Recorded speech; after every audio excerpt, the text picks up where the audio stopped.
nandito yung oven namin. And dito na part, ito yung kusina. Medyo ano pa yung kusina? Diba yun yung kusina? Ayan. Ayan yung itsura. And then, dito na part, dalawa yung kwarto dito, guys. Then, eto yung magiging room ng YouTube. So, wala pa siyang ilaw. Para sa isang channel, dito ako mag-film. Wow! May pa-film na. Yung sa Shopee. Eto yung magiging kwarto sa Shopee. At kung hindi magkasya yung stocks, pwede naman dito.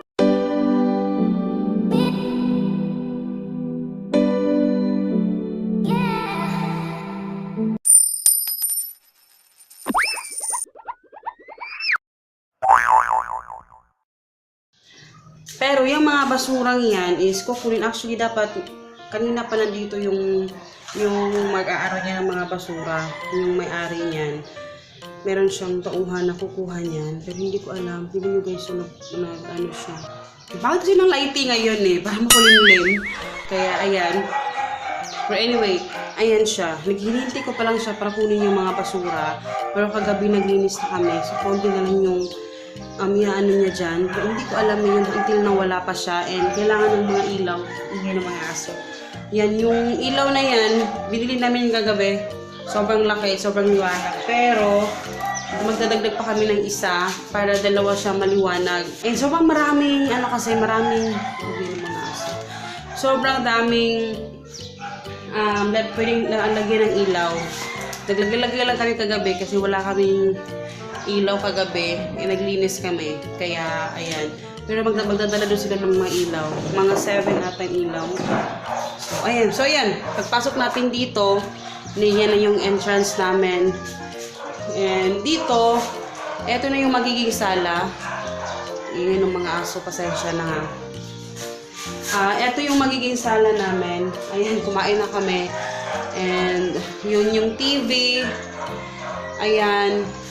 Nandito yung oven namin. And dito na part, ito yung kusina. Medyo ano pa yung kusina. Tingin nyo, si Papa yung naglagay-lagay niyan. Kasi yung mga nag-rent dito, hindi ko alam. Ang daming mga nilagay na ganito. Marami siyang nilagay na ganito. Mga ganyan. Kaya, si Papa yung nag-ano kagabi. Hinanghang niya lang niya dyan. Pero, ayan lang yung itsura. So, huwag na kayo mag-expect ng kasi ano pa yan. And, dyan na part, hindi ko na mapakita sa inyo yung laman. Pero yun, mga cabinets, ganyan. Ganito. Merong mga drawer. And, dito, wala pang laman dito, guys. Ayan. Hindi ko alam kung ano yung ilalagay ko dyan. Malaki kasi yan. And, may window dito sa kusina. Ayan, medyo madumi pa talaga siya. Tsaka sobrang dumi talaga nung ano yan. Kasi hindi ko alam na marami silang nilagay-lagay ng mga papel, mga ganyan. Sumihit siya sa papel. So anyway, yan. So yan na yung kurtina. Nilagay ko na yung kurtina dyan. Kasi mamaya, mainit kasi siya na part. Kaya mas maganda na yan na nandyan siya. So yung ginamit muna namin is yung aming yan, basa-basa ko na lang basta ko na lang nilagay yung mga ano na yan ha, hindi pa yan final kasi wala akong mapaglagyan, wala pang mga hook, wala pang mga ano. Yan, nagkalat pa talaga siya. Pero yan yung aming bintana, malaki yung bintana namin. And then, ayan na yung itsura. Ayun, diba yun yung kusina.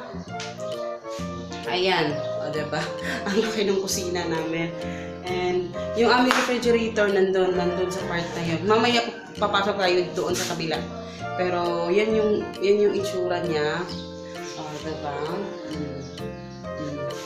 And then, after that, dito na part, eto yung kalat pa siya. Yung maglalaba ka, ayan yung maglalaba. Sila din naglagay niyan. Sabi ni Papa, palitan na lang daw yung nilagay nila dyan. Pero, ito yung washing machine.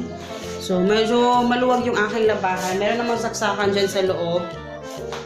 So, ang daming door. Ang daming door talaga. And dito, sa door na to,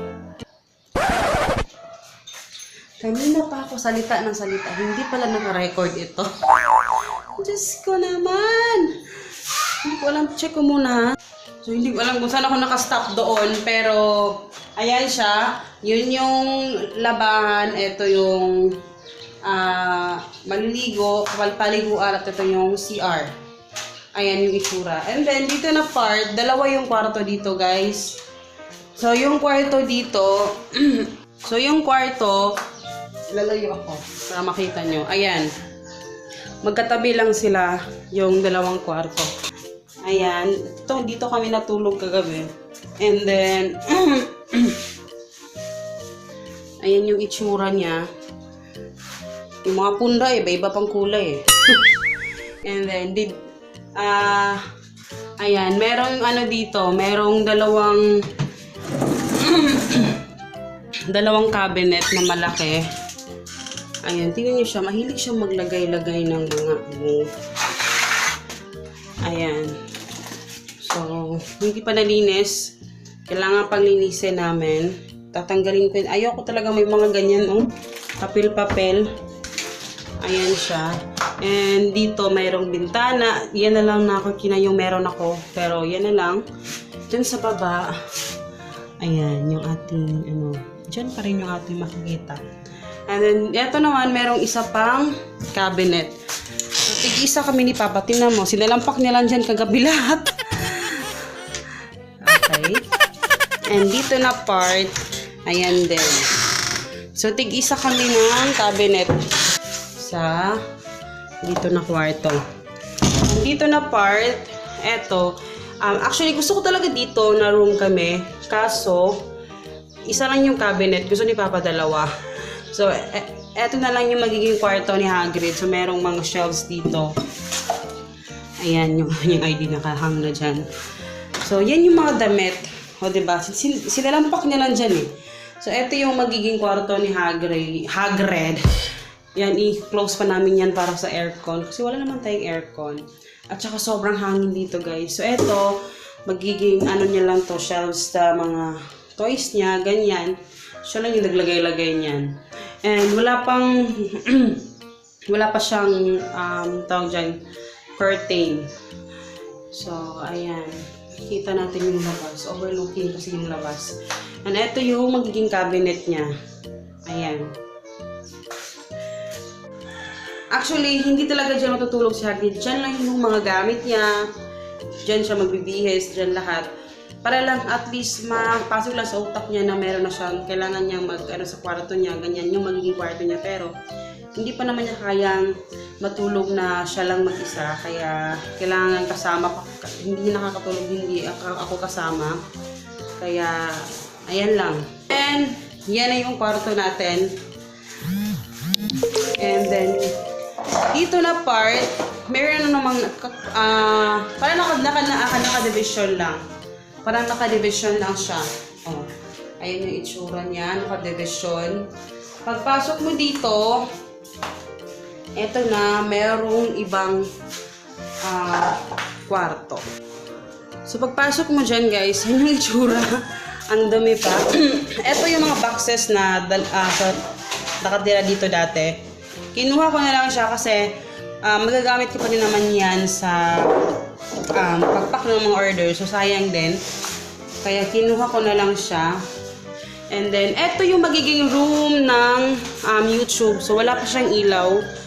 So, dito ko ilalagay yung computer. Para sa isang channel, dito ako mag-film. Wow! Nagpa-film na. And etong door na to, hindi to na-open. Kasi wala din tong susi. Ayan. So, hindi na lang natin siya pipiliting i-open. Pero ang dumi pa niya.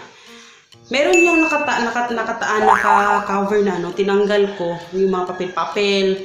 Ayan, nilagyan nila ng mga papel.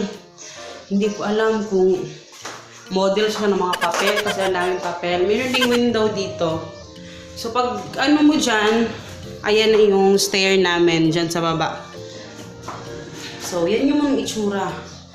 Ang kalat niya. Pero maglalagay ako dito ng parang manipis lang na tela na curtain para at least lang hindi siya masyadong open. And then dito na part, ito yung door, yung main door. Ito, para nakaseparate siya. Dito yung mga stocks. Tingnan nyo, oh, masira pa dun, oh. And, yan. Nagkalat pa yung mga stocks namin, sinilampak lang namin lahat dyan. So, eto yung magiging, ano nang sa Shopee. Ito yung magiging kwarto sa Shopee. At kung hindi magkasya yung stocks, pwede naman dito. Kasi maluwag naman. So, may mga window, ayan. Ay, hindi ko alam kung paano gagawin yan. Hahanapan natin ng paraan. Etong wire na to, sa internet namin to guys. Kami-kami lang nag-ano yan, pero i-report pa namin to na ipalipat namin kasi hindi siya kasya. Yun nandun yung aming modem. Hindi umabot doon kaya wala kaming cable. So, ayun yung itsura. Ito yung magiging room ni Shopee. So, ayan. Dito, pwede kang lumabas. Ayan siya. O, diba? Ang dumi. So, yan na yung, pwede kang mag-stairs dito, ay pwede kang dumaan dito sa stairs, diretso dito. Pag may stocks, pwedeng dyan na lang, kasi, ano ka pa dun sa kabila, dun sa pinaka-main na door. So, pwede ka naman ditong pumasok. So, i-close muna natin yung ating gate, kasi, baka may dadaan, hindi sila makakadaan. Close muna natin na, pero ayan, akit tayo ulit. So, overlooking dito guys, ayun na yung, ayan yung basketball court. Ayan siya. Hi. Ayan. Oh. Medyo nakakalula nga lang. Kasi ang taas niya. So, pasok tayo ulit. Close na natin to. Hi. So, yan yung itsura niya, guys. Ayan. Yan na lahat. Yung itsura niya. Nagkalat-kalat pa. So, yun lang lahat. Medyo maluwag talaga siya. Actually, maluwag siya. And then, hinihintay ko na lang yung sister-in-law ko kasi siya yung ipapaano ko sa Shopee. At saka meron pang isa na isasama para mag-ano sila sa Shopee. Diyan, sila yung mag-a-arrange at saka mag-ano ng stocks. Yung computer, i-set up ko yan ngayon para magamit nila. So, yun. So, yun lang guys. Hiningal ako doon. So, medyo maluwag na siya. In fairness, marami ng sofa na lang yung kulang. Marami na yung mga gamit namin snack. Nahati-hati na siya. So, mga organizers na lang at saka yung mga ibang kagamitan na kailangan namin. Pero for now, yan lang muna kasi marami pa akong iniisip ngayon na bayarin kasi, di ba, mag-graduate na si Hagrid. Last, ano na nila ngayon, mag-grade 1 na siya, mag-grade 1 na. So, ang daming activity nila, ang daming gastos, at saka ang daming mga bayarin sa school. Kaya, kailangan ko muna unahin yon kasi, kuwato. So, yun lang guys. So, I hope you guys enjoy. Sana isamahan nyo kami sa another journey ng aming aming bagong tahanan. Hagrid! Sa aming bagong tatahake na daan. Yun lang. Salamat guys. So, I hope you guys enjoy. Magkita-kits tayo ulit bukas dahil meron akong i-upload din bukas. Ngayon mag-upload din ako. Today is February 1. Mag-upload tayo. And yun. See you in my next video guys. Dahil maglilinis lang muna ako. Dahil papasok sa akin mamaya. So today is Friday. So last weekend na. And yun. Bye! Bye! Bye! Bye-bye sa kalat.